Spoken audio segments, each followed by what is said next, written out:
ধোপাপাড়া যুব সমাজের পক্ষ থেকে, ধোপাপাড়া সর্বস্তরের জনগণের পক্ষ থেকে আমি জানি শহীদ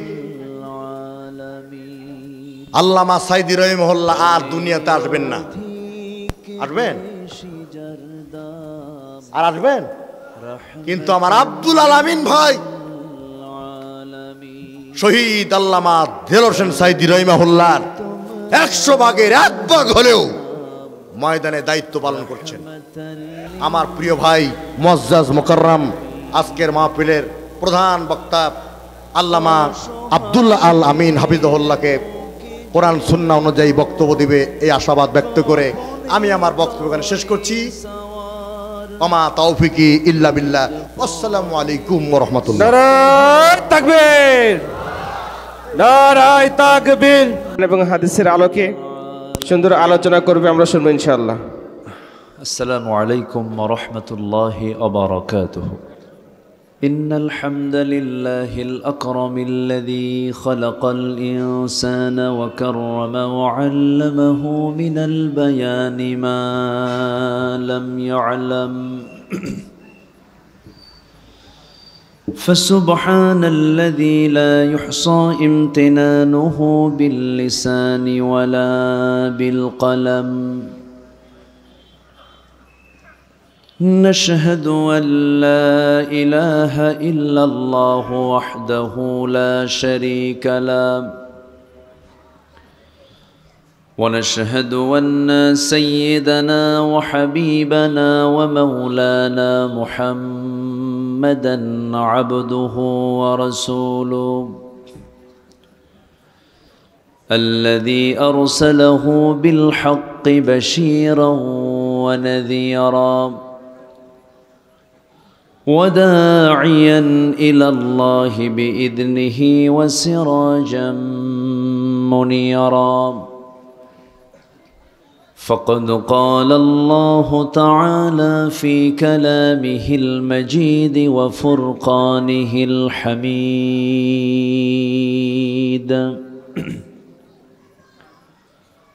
أعوذ بالله من الشيطان الرجيم.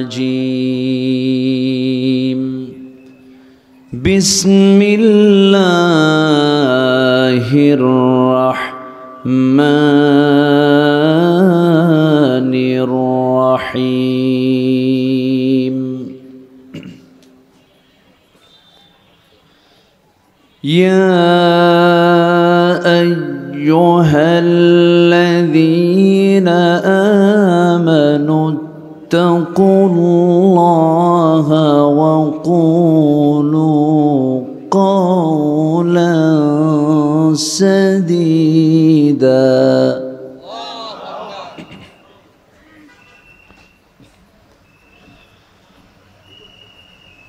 يصلح لكم أعمالكم ويغفر لكم ذنوبكم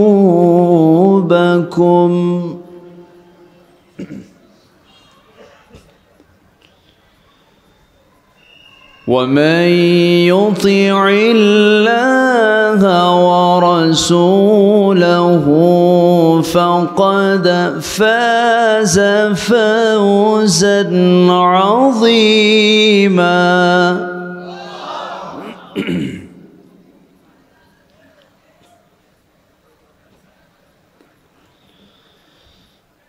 إنا عرضنا الأمانة على السماوات والأرض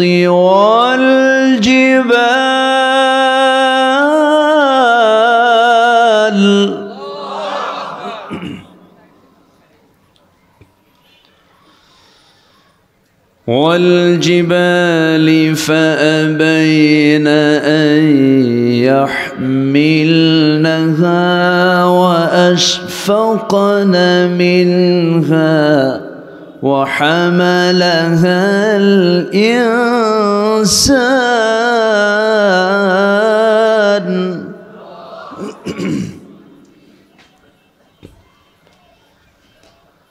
إنه كان ظلوما جهولا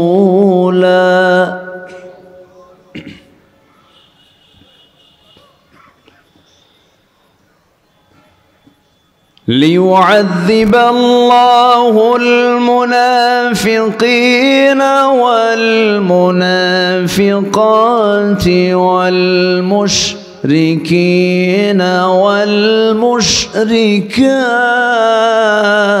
والمشركات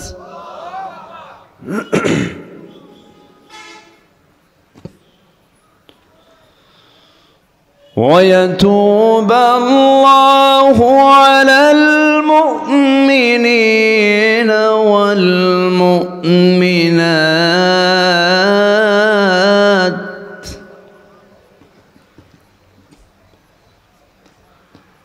وكان الله غفورا رحيما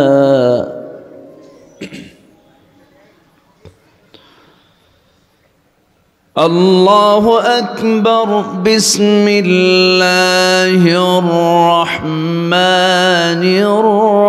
الرحيم إن الله وملائكته يصلون على النبي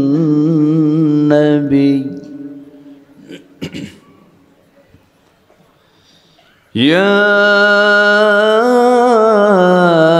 أيها الذين آمنوا صلوا عليه وسلموا تسليما اللهم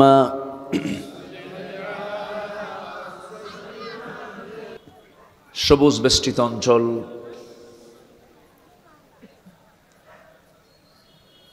রাজশাহী জেলার পুঠিয়া উপজেলার ধোপাপাড়া মোহনপুর আলিম মাদ্রাসা মাঠে অনুষ্ঠিত যুব সমাজ কর্তৃক আয়োজিত তৃতীয় বার্ষিকী তাফসীরুল কোরআন মাহফিল 2025 সামনে উপস্থিত আজকের মাহফিলের প্রধান আকর্ষণ যাদেরকে নিয়ে আজকের এই সাজানো গোছানো বর্ণাঢ্য আয়োজন তাওহীদের পতাকাবাহী কালেমার ঝান্ডাবাহী দ্বীন ইসলামের নরসারদুল বীর মুজাহিদ প্রাণ প্রিয় সম্মানিত দ্বীনী ভাইরা, আড়ালে বসে আছেন শ্রদ্ধেয়া সম্মানিতা মা বোনেরা।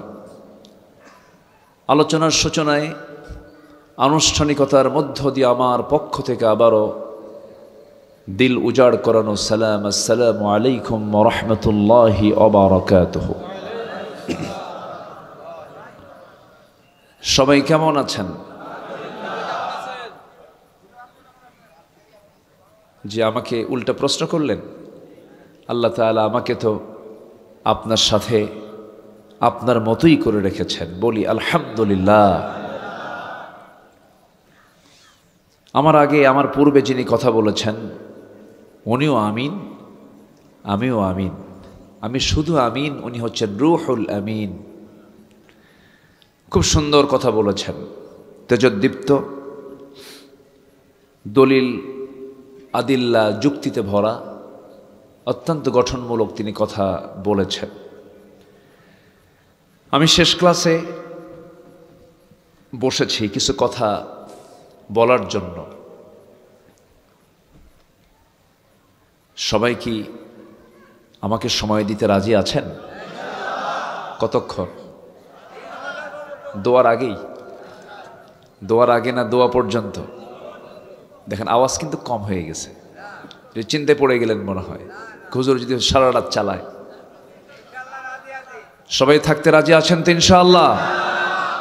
আগে নিয়ত রাখতে হয়। নিয়তটা যদি সহি থাকে, মনোবল যদি শক্ত থাকে, তখন অনেক কঠিনটাও সহজ হয়ে যায়। আর যদি ভাবেন রাত তো হয়ে যাচ্ছে, চলে যাই, এরকম চিন্তা মাথায় থাকলে তখন যতক্ষণ থাকবেন আপনার জন্য এটা কষ্টের কারণ হবে। তাহলে মাইন্ড সেট আপ আমরা দিলাম যে আলোচনার শেষ কাজ দোয়া করে আমরা এখান থেকে বিদায় নেব। একটু আওয়াজ দিয়ে বলেন, আর একটু বলুন। এটা আমার বলা লাগতো না, একটু বেশি রাত হয়েছে তো, কমিটিও চেয়েছেন আমাকে একটু আগে ওঠানোর জন্য, কিন্তু আমার আগের যিনি মেহমান তিনি একটু পরে উঠেছেন। দেরিতে ওঠার কারণে আমার উঠতে একটু দেরি হলো। মানে মাহফিলের পোস্টারে লেখা থেকে প্রধান বক্তা, কিন্তু মাহফিলে হয়ে যায় এসে শেষ বক্তা। আর শেষে কথা বলা যে কত কঠিন কাজ, এটা যে কত বড় জটিল কাজ আল্লাহ মালুম। খুব কঠিন একটা ব্যাপার, অনেক রাত হয়ে যায়। তাও তো এখানে আগে ভাগে উঠলাম। কিছু কিছু অঞ্চল আছে পাশেই তো, বাগমারা নামক একটা এলাকা আছে, চেনেন তো? হ্যাঁ, রাত 3টার দিকে বক্তা উঠায়। রাত কয়টায়? 3টায়। পাশেই, কিন্তু একই জেলা, মান্দা বাগমারা। কয়েক বছর আগে ময়মনসিংহ একটা মাহফিল ছিল, আমাকে বললো হুজুর 8টার দিকে গেছে রাতে।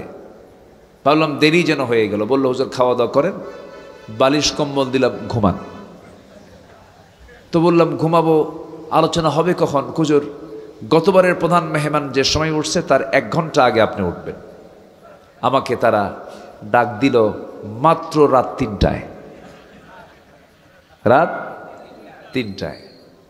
তো বললাম আলোচনা কি করবো? হুজুর আলোচনা করার দরকার নেই, শুধু আওয়াজ করবেন, ওয়াজ দরকার নেই, আওয়াজ। এরকম সংস্কৃতি আমার দেশে চালু আছে। নামাজ যদি অসময়ে পড়েন হবে? পরীক্ষার হলে যদি অসময়ে যান খাতা পাবেন? লিখতে পারবেন না।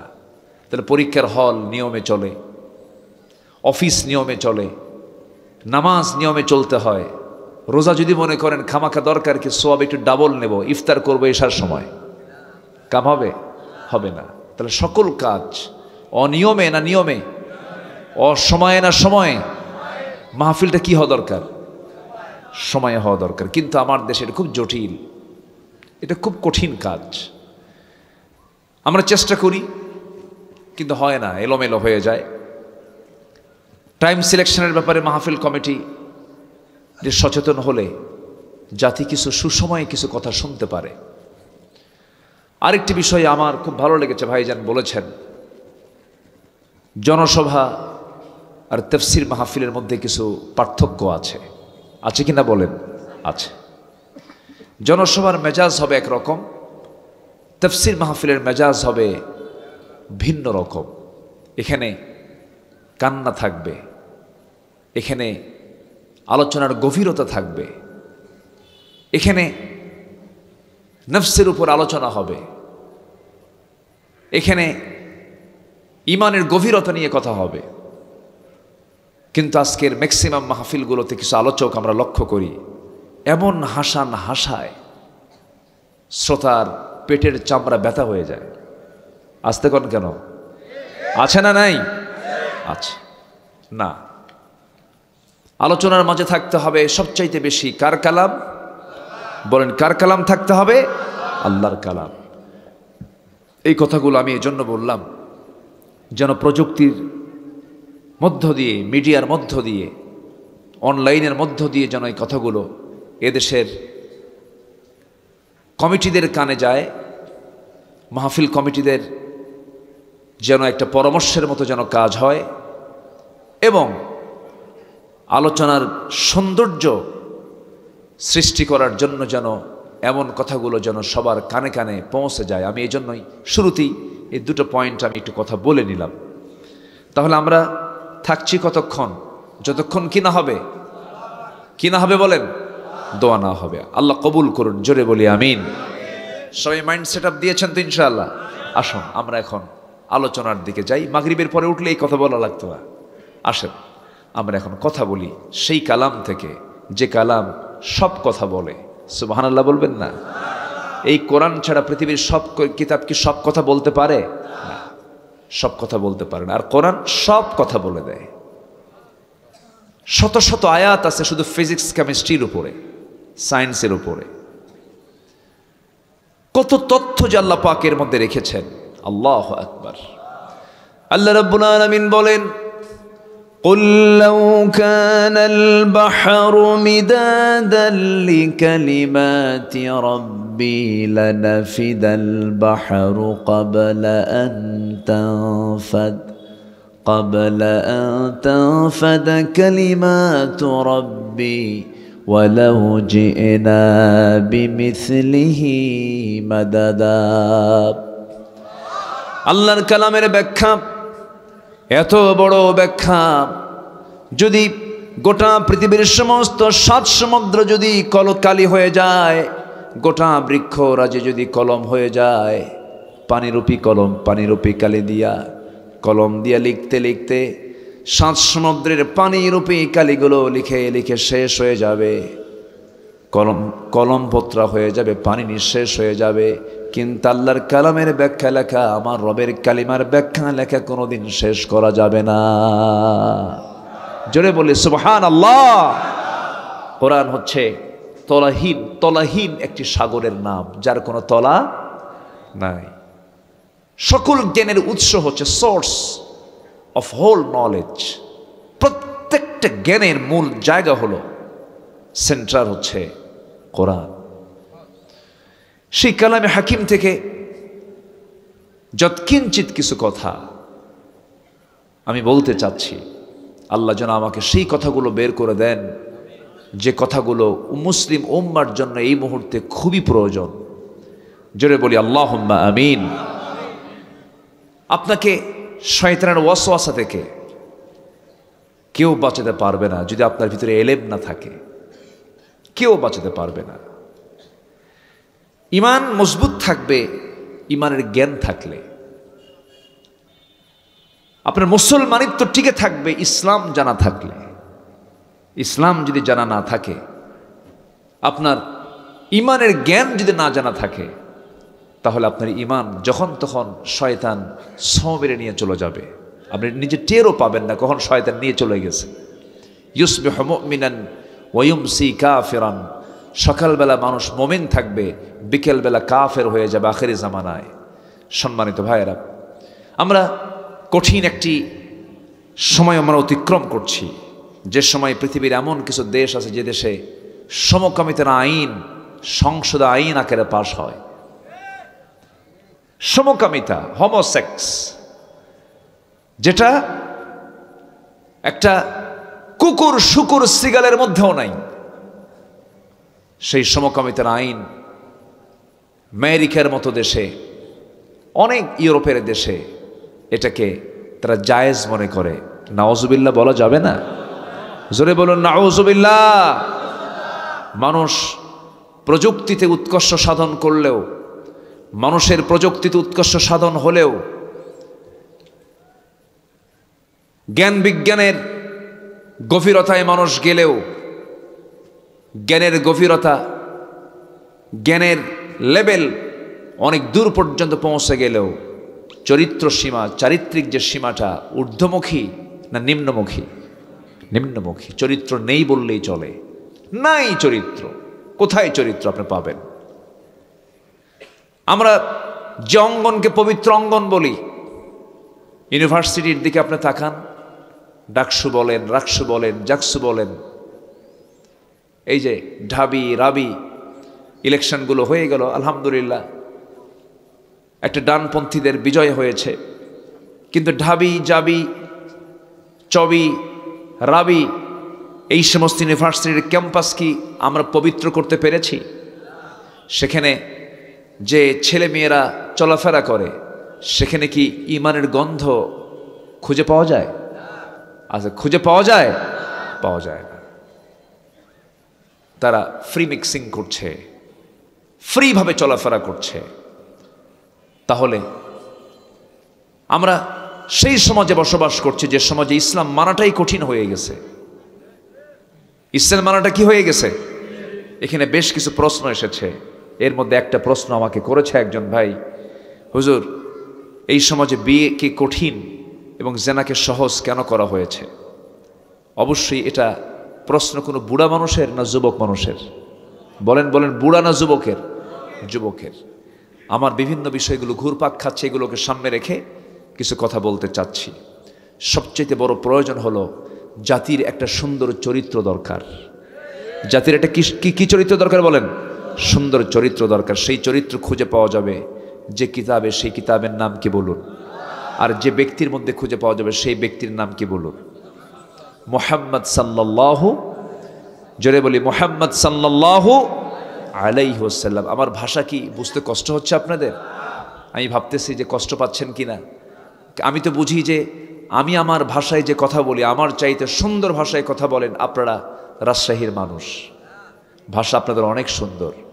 মুর্শিদাবাদ পাশাপাশি তো, নদিয়া টদিয়া পাশাপাশি আছে, এই জন্য আপনাদের ভাষাগুলো বোঝা যায়। তবে নোয়াখালীর ভাষা আরও বেশি বোঝা যায় নাকি? এটা কঠিন হয়। চট্টগ্রাম তো কোনো কথাই নাই, সিলেট তো আরও জটিল। এই যে ভাষার ভিতরে আল্লাহ পাক ডিফারেন্স রেখেছেন, এটা কেন রেখেছেন জানেন? আল্লাহ পাক এলাকা বেজ এটাকে পাসওয়ার্ড করে দিয়েছেন।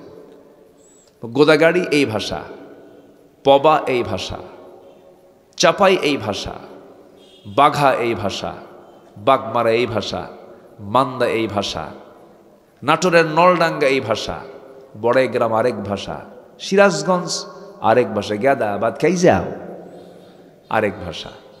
এই যে ভাষার যে বৈচিত্র্যতা, এটা কার দেওয়া বলেন তো? আসতে বলবেন না, কার দেওয়া? আল্লাহর দেওয়া। তবে ভাষার দিক থেকে আপনারা অনেক সুন্দর লেভেলে আছেন, আপনাদের ভাষাগুলো বোঝা যায় মাশাআল্লাহ। তো একটু আমরা মনোযোগ দিয়ে কথাগুলো শুনি, তাহলে জাতির এখন এই মুহূর্তে দরকার সবচেয়ে বড় দিক, সেটা হলো একটা উন্নত চরিত্র দরকার। কি চরিত্র দরকার বলেন তো? উন্নত চরিত্র। এই জাতি কি মিথ্যা কথা বলে? এই জাতি কি মিথ্যা কথা বলে? আচ্ছা বলেন তো, কোন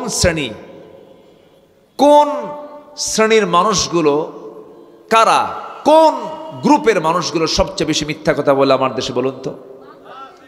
হ্যাঁ আচ্ছা, হ্যাঁ বলেন, আবার বলেন। রাজনীতি যারা করে, এই কথা বললেন আপনারা, অর্থাৎ মানে নেতাদের কথা বলতেছেন মনে হয় নাকি? আমি কিন্তু বলি নাই ভাই, আপনারাই বললেন। যদি কেউ থাকেন, কেউ মাইন্ডে নেবেন না। তাহলে আমি কিন্তু বলেছি কোন শ্রেণী বেশি মিথ্যা কথা বলে। আপনারা কিন্তু শিক্ষকের নাম নেননি, আপনারা ইমামের নাম নেননি, ব্যবসায়ীর নাম নেননি, বিভিন্ন পেশার লোক আছে তাদের কোনো নাম নেননি। এক চোটে নিয়েছেন নেতাদের নাম, রাজনীতিবিদের নাম, ঠিক কিনা বলেন? আচ্ছা, তাহলে আপনারাই কিন্তু বললেন। আবার আপনারা আমাকে দোষাবেন না, হুজুর এটা আবার কোন দিকে নিয়ে গেলেন? আমি প্রশ্ন করলাম, আপনারা আমাকে ওই দিকে নিয়ে চলে গেলেন। সম্মানিত ভাইয়েরা, দুঃখ লাগে যারা জাতির নেতৃত্ব দেবে তাদের মধ্যেই চরম মিথ্যাচার। আসতে কোন কেন? চরম ধোঁকাবাজি, চরম প্রতারণা। এই 54 বছর জাতি পেয়েছে ভালো কিছু না প্রতারণা? কি পেয়েছে বলেন? ধোঁকাবাজি, মিথ্যা শপথ, মিথ্যা ওয়াদা, এগুলি শুধু জাতি পেয়েছে 54 বছর, ভালো কিছু পায় নাই, ভালো কিছু শোনে নাই, ভালো কিছু দেখেও নাই। এই দেশকে কৃষক পিছিয়ে দেয়নি, শ্রম দিয়ে দেশকে আগিয়ে দিয়েছেন কৃষক, অশিক্ষিত মানুষ। শ্রমিক শ্রম দিয়ে সীমিত বেতনে দেশকে আগিয়ে দিয়েছেন, অর্থনীতিকে সমৃদ্ধ করেছেন। প্রবাসী অশিক্ষিত প্রবাস জীবন থেকে রেমিটেন্স পাঠিয়ে দেশকে আগিয়ে নিয়েছেন। সবাই অশিক্ষিত লোকগুলো দেশকে এগিয়ে নিল, আর দেশকে এই অধপতনে এই পর্যায়ে নিয়ে আসলো কারা? এক শ্রেণীর কলমের খোঁচা দিয়ে যারা জনগণের টাকা যারা লোপাট করেছে, নেতৃত্বের চেয়ারে বসে টাকাগুলো তসরুফ করে বিদেশে পাচার করেছে যারা।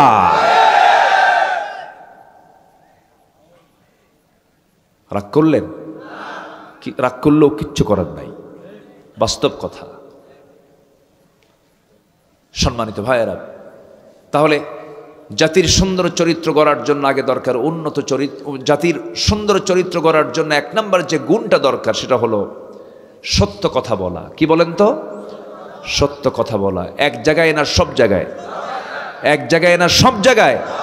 সব জায়গায়। কোরআনের আলোকে উন্নত চরিত্র গঠনের জন্য 15টা চারিত্রিক গুণ আমি আজকে একটা একটা করে বলতে চাই। এর মধ্যে এক নাম্বার হলো সততা, সত্যবাদিতা। জীবনের সকল জায়গায় বান্দাকে বলতে হবে। যেই জায়গা থেকে আমি তেলাওয়াত দিয়ে শুরু করেছি, আইয়ুহাল্লাযীনা আমানুত্তাকুল্লাহা ওয়া কুলু কাওলান সাদীদা ইউসলিহ লাকুম আ'মালাকুম ওয়া ইয়াগফির লাকুম যুনুবাকুম ومن يطع الله ورسوله فقد فاز فوزا عظيما জোরে বলুন আল্লাহু আকবার। আরো জোরে বলুন আল্লাহু আকবার। আমার ভাইরা, সততা মানুষকে ভালোর দিকে নিয়ে যায়। সেই ভালো বান্দা হলে পরে বান্দাকে জান্নাত পর্যন্ত নিয়ে যায়। মিথ্যা মানুষকে ধ্বংসের দিকে নিয়ে যায়। শেষ পরিণতি তার জন্য জাহান্নাম হয়ে যায়।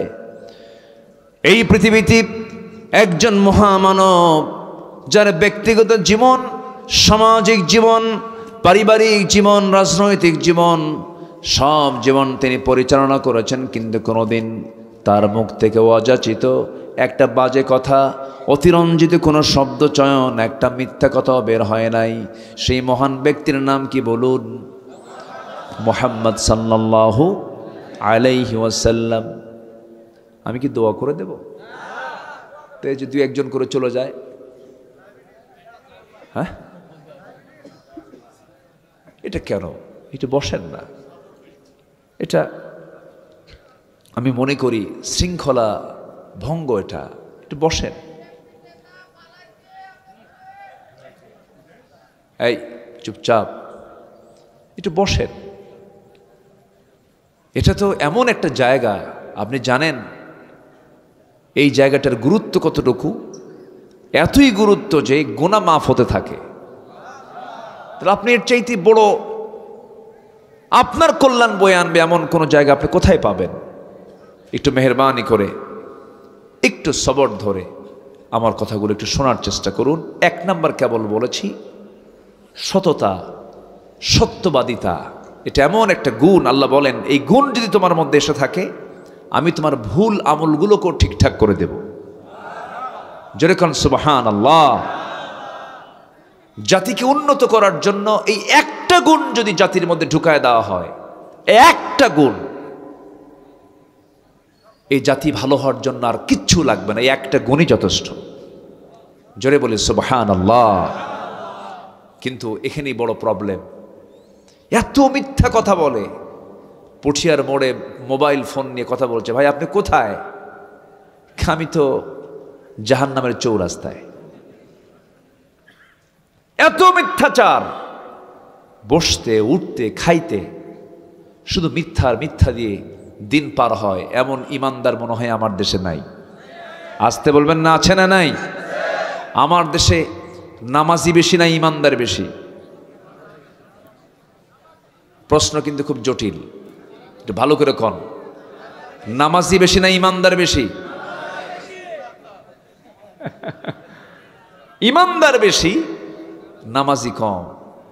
কেন বললাম জানেন? বুকে থাপড়ায় বলে, জানো নামাজ না পড়তে পারি, ইমান তো আছে। আছে কিনা বলেন? তাহলে আমার দেশে নামাজি বেশি না ইমানদার বেশি? ইমানদার বেশি। এগুলো করা যাবে না, এগুলো ঠকবাজি। নামাজ না পড়লে আপনার ইমানটা টিকে থাকবে কেমনে? কার উপরে থাকবে ইমানটা বলেন? নামাজি নাই, তার কি ইমান টিকে থাকে? কেমনে থাকে? একটু কান লাগাবেন। একজন মহান ব্যক্তির কথা বলছিলাম, যার জীবনে একটা মিথ্যা মুখ থেকে বের হয় নাই।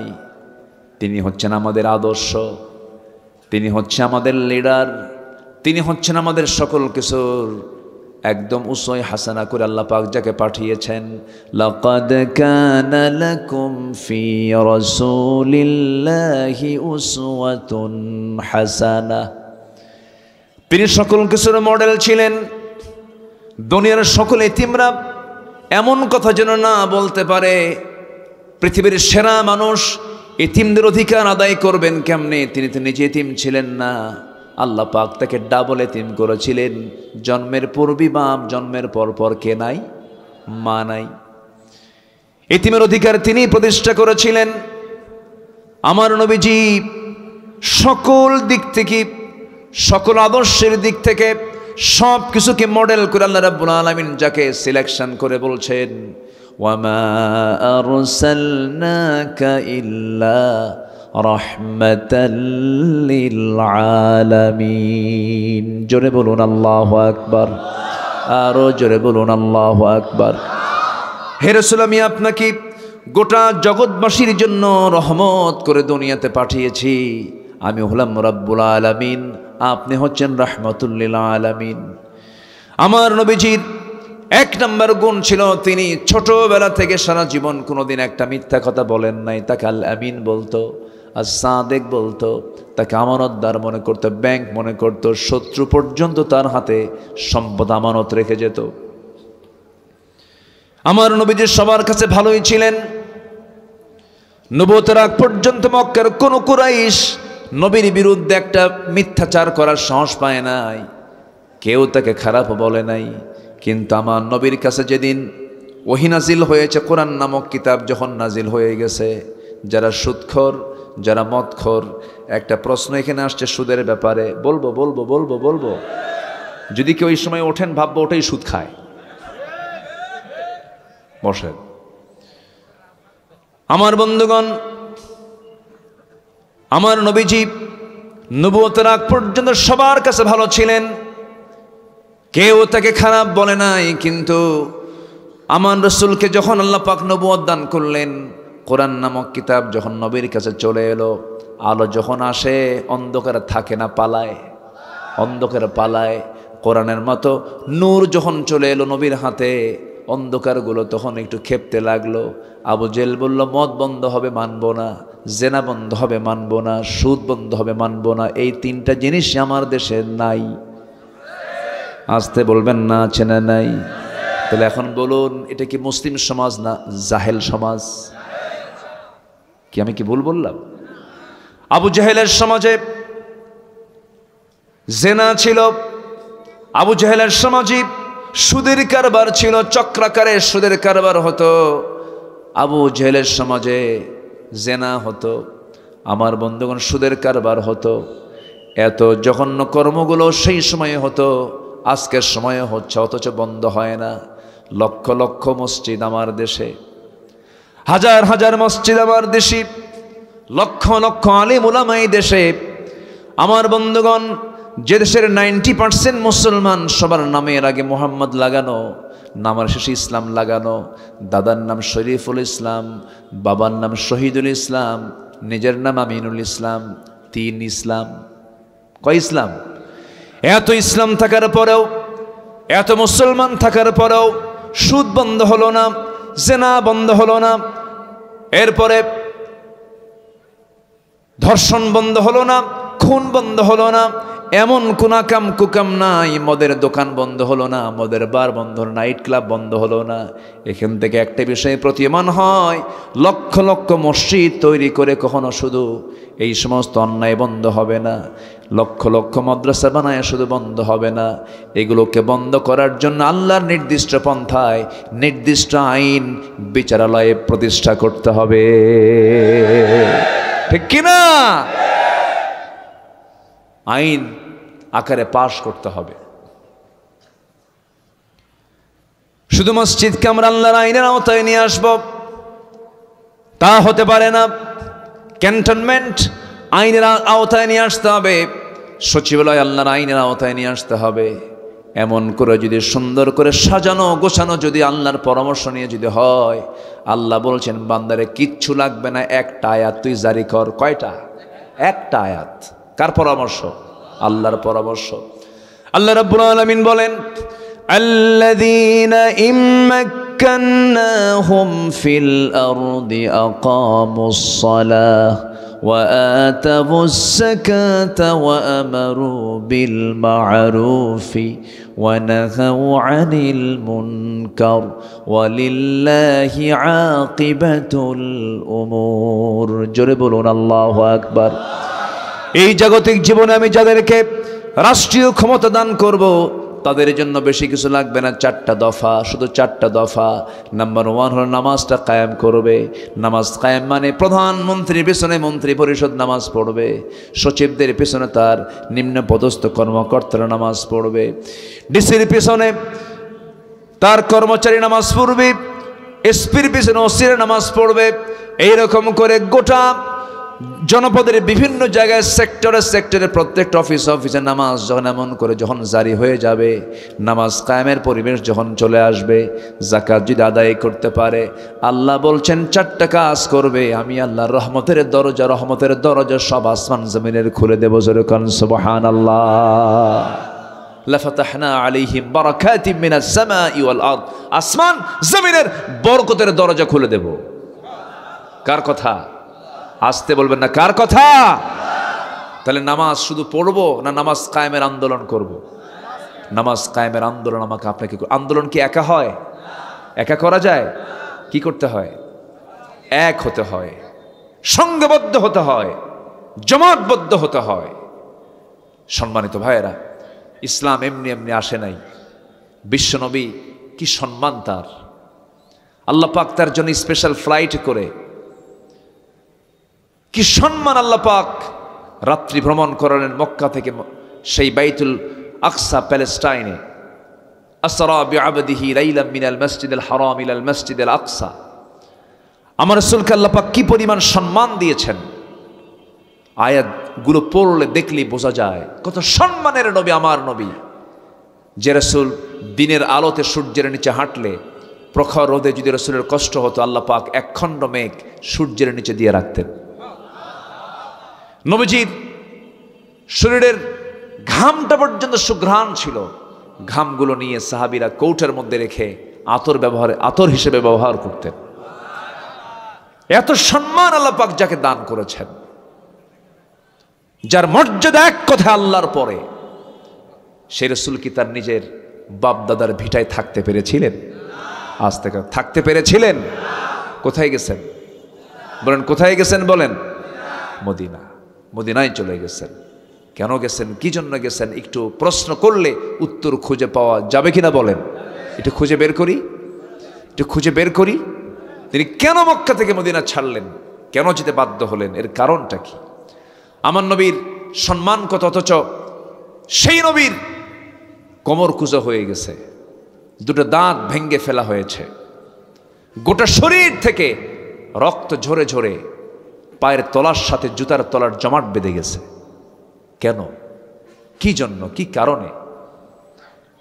আমার বন্ধুগণ, এক লাইনে জবাব, লম্বা ইতিহাসের দিকে টানার সময় আজকে পাবো না। এক কথায় জবাব, সেটা হলো আমার রাসূলকে আল্লাহ রাব্বুল আলামিন যে অর্ডার দিয়ে দুনিয়াতে পাঠিয়েছেন, যারা পারেন ঠোঁট মিলিয়ে বলুন, হুয়াল্লাযী আরসালা রাসূলাহু বিল হুদা ওয়া দীনিল হক লিইয়ুযহিরাহু আলাদ-দীনি কুল্লিহি ওয়া কাফা বিল্লাহি শাহীদা। জোরে বলুন আল্লাহু আকবার। সকল দলের উপরে, সকল দিনের উপরে আল্লাহর দিনকে বিজয়ী করার জন্য আল্লাহ রাব্বুল আলামিন তাকে দুনিয়াতে পাঠিয়েছিলেন। বদর পাড়ে দিয়েছেন, উহুদ পাড়ে দিয়েছেন, খন্দক পাড়ে দিয়েছেন। নবী তার নিজের জীবদ্দশায় তিনি ৮৬টি যুদ্ধ পরিচালনা করেছেন। আমার নবীজি নিজেই তিনি অনেক যুদ্ধের তিনি নেতৃত্ব পর্যন্ত দিয়েছেন। আমার বন্ধুগণ, সেই নবীজিকে আল্লাহ রাব্বুল আলামিন যদি তার আসন থেকে এত বড় পরীক্ষার মধ্যে ফেলতে পারেন, রাসূল যখন মারা যান কোমর সোজা করে দাঁড়াতে পারছিলেন না। আম্মা জান আয়েশা সিদ্দিকা বলছেন, ইয়া রাসূলুল্লাহ, কোমর তো সোজা করতে পারছেন না। রাসূল বলছেন, আয়েশা রে, কোমর সোজা করব কেমনে? খন্দকের পরীক্ষা খনন করতে করতে আমার কোমরটা কুঁজো হয়ে গেছে। আমার বন্ধুগণ, আমার নবী উহুদের যুদ্ধের পরের দিন থেকে মৃত্যুর দিন পর্যন্ত সামনের দুটো দাঁত ভাঙ্গা ছিল, ভাঙ্গা মুখেই তিনি কথা বলেছেন, ভাঙ্গা দাঁতে কথা বলেছেন, কতটা স্লিপ হয়ে গেছে, আমার নবীদের চেহারার সৌন্দর্য পর্যন্ত নষ্ট হয়ে গিয়েছে। এত কষ্ট করে যে নবী দিন কায়েমের সংগ্রাম করে দিনকে বিজয়ের চূড়ান্ত লেভেলে পৌঁছায় দিলেন, আমার বন্ধুগণ সেই দিনকে আমার ইমান মজবুত, আমার ইমান কতটুকু মজবুত আল্লাহ পাক এটাকে চেক আপ করার জন্য আল্লাহ রাব্বুল আলামিন বান্দাকে বলছেন, বান্দা ইমান চেকআপের জায়গা শুধু মসজিদ নয়, ইমান চেকআপের জায়গা হলো বাস্তব ময়দান। ঠিক কিনা? আবু জেহেলরা দেশ চালাবে, আবু জেহেলের নাতিপুতিরা দেশ চালাবে, আলেম ওলামারা নামাজি মানুষ তাদের অনুগত হয়ে তাদের নাগরিক হয়ে থাকবে, এটা হতে দেওয়া যাবে না। আইয়ুবের শাসন দেখেছি, মুজিবের ভাষণ শুনেছি, জিয়ার খাল কাটা দেখেছি, আর আমাদের চাচার তাল বেতাল দেখেছি, আর বাকি সময় দেখেছি হলো হরতাল আর হরতাল। সব দেখা শেষ। আগামীর দেশ আমরা আগামীর দেশ বাংলাদেশকে দেখতে চাই কোরআনের বাংলাদেশ। কারা কারা চান দুহাত উঁচু করে দেখান মুসলমান।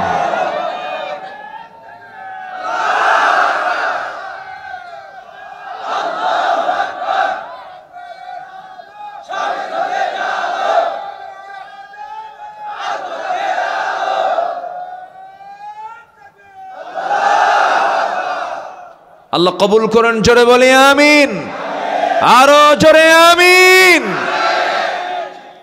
সম্মানিত ভাইয়েরা, উন্নত চরিত্রের জন্য 15টা গুণ দরকার কোরআনের আলোকে। 1 নম্বর হলো সত্য কথা বলা। রাজি আছেন তো সবাই?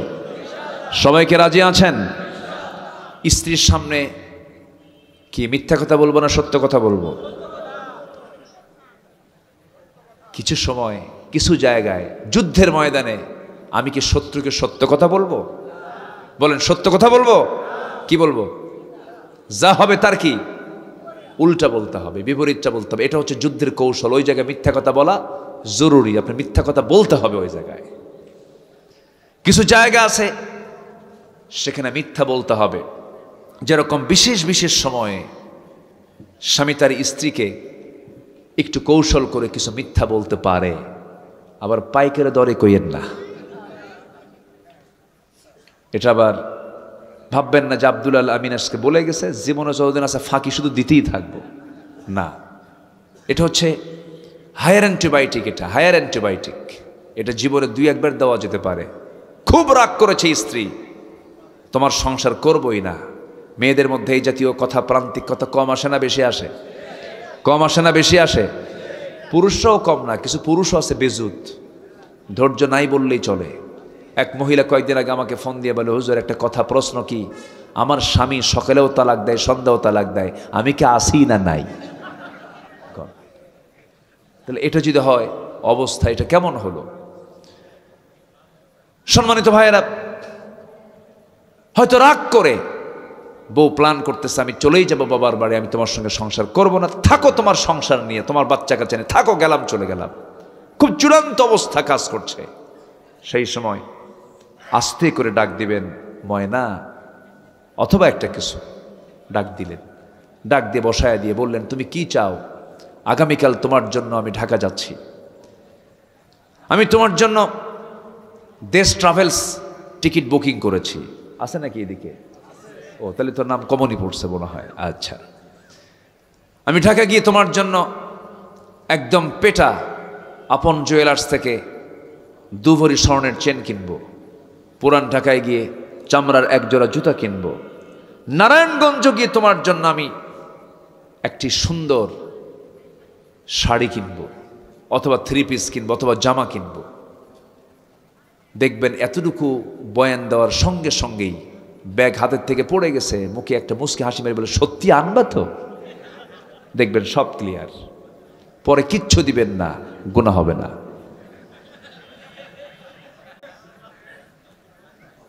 তবে এই কথাটা বললাম যে এটা হচ্ছে প্রান্তিক কথা, এটা হচ্ছে চূড়ান্ত লেভেলে। যদি ঘন ঘন দেন রুগী কিন্তু বাঁচবে না, রুগী কিন্তু মরে যাবে। মানে কথার ব্যাপারে কথা বলছি তো, এই জন্য কোন কোন জায়গায় বলা যায় এটাও একটু বলে নিলাম। সংসার জীবনে বহু কিছু হয় না? হয়। প্রশংসায় বেশি খুশি হয় পুরুষ মানুষ না মহিলা মানুষ? পুরুষ মানুষ না মহিলা মানুষ? পুরুষকে বেশি প্রশংসা করলে পুরুষ মাইন্ড করে, ওর মতলব কি রে, এত প্রশংসা করে কেন? ঠিক আছে না?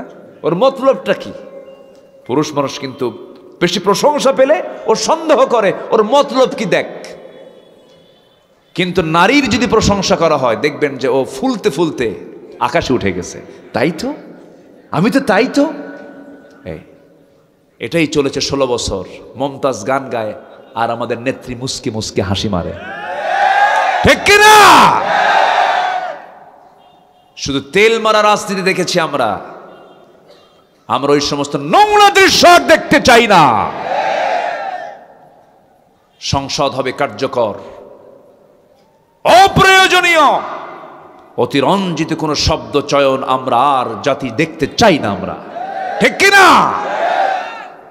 আমরা আমাদের কথাকেও সুন্দর করব। উন্নত চরিত্র গঠন করার জন্য 1 নাম্বার দিক হচ্ছে আমরা সত্যবাদিতা জীবনের এক জায়গায় না সকল জায়গায়, সকল জায়গায়।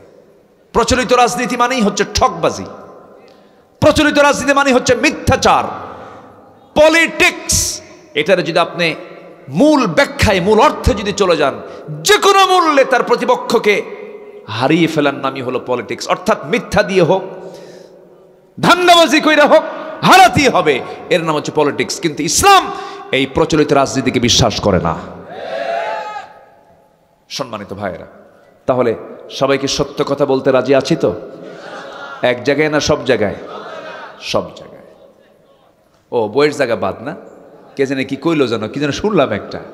আচ্ছা, না ওটাও বলা যাবে না, ওটা বিশেষ বিশেষ, মাঝে মাঝেও না। মাঝে মাঝে কে, মাঝে মাঝে না, খুব রেয়ার হতে পারে। হয়তো সংসার ভেঙ্গে যাচ্ছে অথবা এরকম কিছু হচ্ছে, সেই ক্ষেত্রে হতে পারে।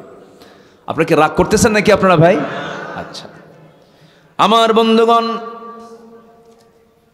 সত্য কথার উপরে টিকে থাকা, দ্বীনের উপরে টিকে থাকা কিন্তু সহজ কোনো বিষয় নয়।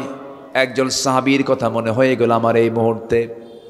একজন সাহাবী কালেমা পড়ে মুসলমান হয়েছেন, কেউ জানে না। বাপ দুনিয়া থেকে জন্মের পূর্বে দুনিয়া থেকে বিদায় নিয়েছে। আপন চাচার কাছে মানুষ হয়েছেন সেই সাহাবী, চাচাও জানে না। হঠাৎ করে কানে সংবাদ গেল ভাতিজা নাকি ইসলাম কবুল করেছে। ভাতিজার কাছে এসে বলছে, এই ভাতিজা আব্দুল্লাহ, তুমি নাকি কালেমা পড়েছ? মুস্কান শিমিরি বলছেন, চাচা মিথ্যা কথা বলবো কেমনে? আমি আপনাকে শুধু, আমি নিজেই পড়ি না, আমি আপনাকেও সেই কালিমার দাওয়াত দিচ্ছি। আশহাদু আল্লা ইলাহা ইল্লাল্লাহু ওয়াহদাহু লা শারীকা লাহু ওয়া আশহাদু আন্না মুহাম্মাদান আবদুহু ওয়া রাসূলুহু। হেদায়েতের মালিক কে? আসতে বলবেন না কে? এই সাহাবী ইসলাম কবুল করেছেন। বাড়িটা হলো মক্কা এবং মদিনার ঠিক মাঝখান বরাবর, মাঝে তার বাড়ি। কালেমা পড়েছেন তিনি। চাচা এবার বলে ফেলল, ভাতিজা তোর এত বড় সাহস, আমি তোকে তিলি তিলি কত কষ্ট করে আমার সম্পত্তি তোকে দিয়েছি, ধীরে ধীরে বড় করেছি, আর আমার বাপ দাদার ধর্মে চুনকালি মেরে নতুন দিন তুই গ্রহণ করলি, আমি তোকে বাঁচাবই না।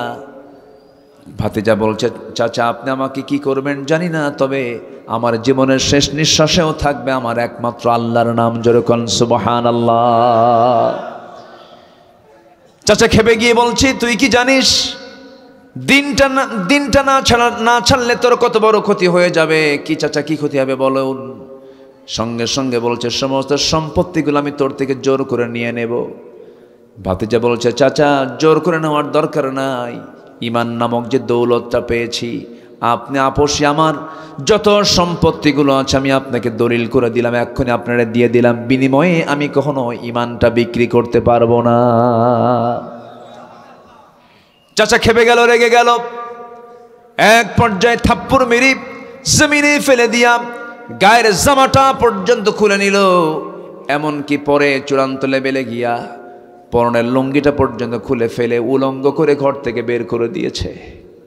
সাহাবী করলেন কি, সোজা মার দরজায় গিয়ে করাঘাত করে বলছে, মা দরজাটা খোলা, আমার দিকে তাকায়ও না। ঈমান এনেছি, হক গ্রহণ করেছি, সত্য গ্রহণ করেছি, এই অপরাধে আমার চাচা আমার শরীর থেকে শুধু কাপড় নয় লুঙ্গিটা পর্যন্ত খুলে নিয়েছে। ও মা দেখো তো ঘরের ভিতরে কোনো কাপড় আছে নাকি?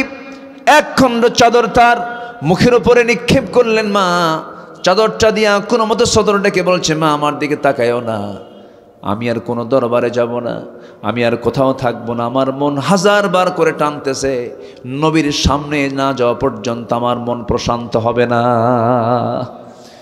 সাহাবী রাতের আধারে রওনা দিলেন। প্রচণ্ড শীতকাল সেই সময়, সামান্য শুধু সতরটা ঢেকে নিয়া সাহাবী রওনা দিয়েছেন মদিনার পানে। নবীর কাছে গিয়ে পৌঁছলেন, ফজর হয়ে গেল। নবীজি তাকে দেখতে পেলেন, সালাম বিনিময় হলো। রসুল তাকে এমন অবস্থায় হাত পা কাঁপতেছে, ভিতরে চলে গেলেন, জুব্বা দুইটা বের করলেন, বের করে বলছেন, ও যুবক তাড়াতাড়ি কাপড় পরো, কি হয়েছে তোমার? সম্পূর্ণ ঘটনা খুলে বললেন।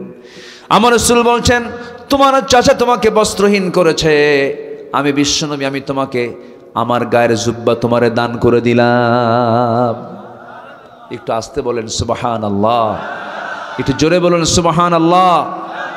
সত্যকে গ্রহণের ফলাফল আল্লাহ পাক ভালো করতে পারেন কিনা বলেন? অবশ্যই পারেন।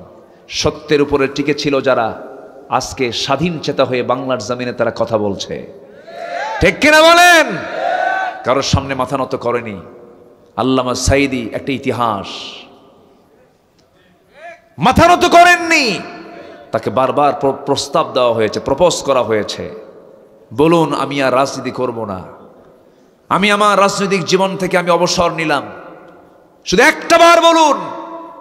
উনি হাসি মুখে সব উড়িয়ে দিয়ে বলেছেন, শহীদ হওয়ার জন্য আমি সাঈদী প্রস্তুত আছি।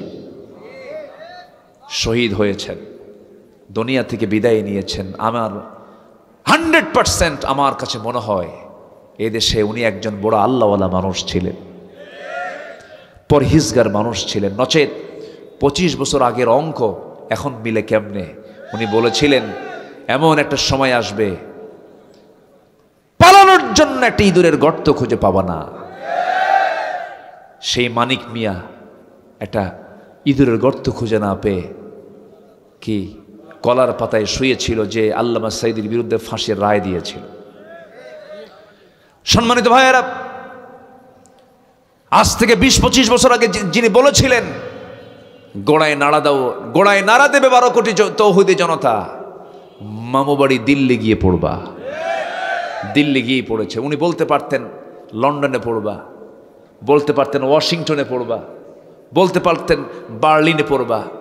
কোনো সিটির নাম না নিয়ে তিনি নিলেন হচ্ছে দিল্লির নাম, কারণ দিল্লিতেই পড়তে হবে, ঠিক কিনা? সম্মানিত ভাইয়েরা, এই সমস্ত ব্যক্তিগুলো তারা ঈমান নিয়ে টিকে ছিলেন।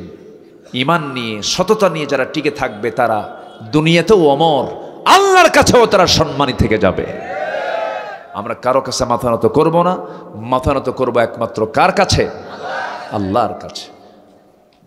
আমার ভাইরা, আমার নবীজি বললেন, সাহাবী চলে যাও, আমার আসহাবে সুফফার সদস্যগুলো, তাদের সাথে তুমি মিশে যাও।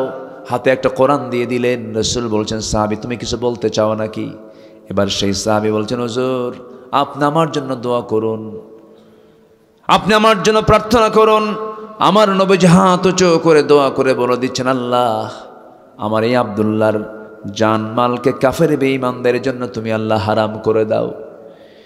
এই কথা শোনার সঙ্গে সঙ্গে আব্দুল্লাহর মনটা খারাপ হয়ে গেল। রাসূল বলছেন, সাহাবীরা মনটা খারাপ হলো কেন? হুজুর দোয়াটা যেন মনে হলো উল্টা হয়ে গেছে। কাফের মুশরিকদের জন্য আমার জানমাল হারাম করে দাও, মানে তারা আমাকে কেউ আঘাত করবে না, আমি শহীদের দরজা পাবো না। রাসূল বলছেন, আব্দুল্লাহ রে, দিন গ্রহণ করতে নিয়ে তোর চরম বেগ পেতে হয়েছে, দুনিয়া বিক্রি করে ঈমানটা রাখতে হয়েছে। আমি তোর ব্যাপারে যে দোয়াটা করেছি এর মানে তুই শহীদ হবি না তা নয়। ওয়া ইম্মা তাআলা ফিরাশিহি, যদি কারো ভিতরে যদি শাহাদাতের তামান্না লালন হয়ে থাকে, তার মরণ যদি বিছানায় হয়, আল্লাহ রাব্বুল আলামিন তাকে শহীদের দরজা তারে দিয়ে দেন। জোরে কোন সুবহানাল্লাহ। আমার বন্ধুগণ, এই কথা বলে তাকে বিদায় জানালেন।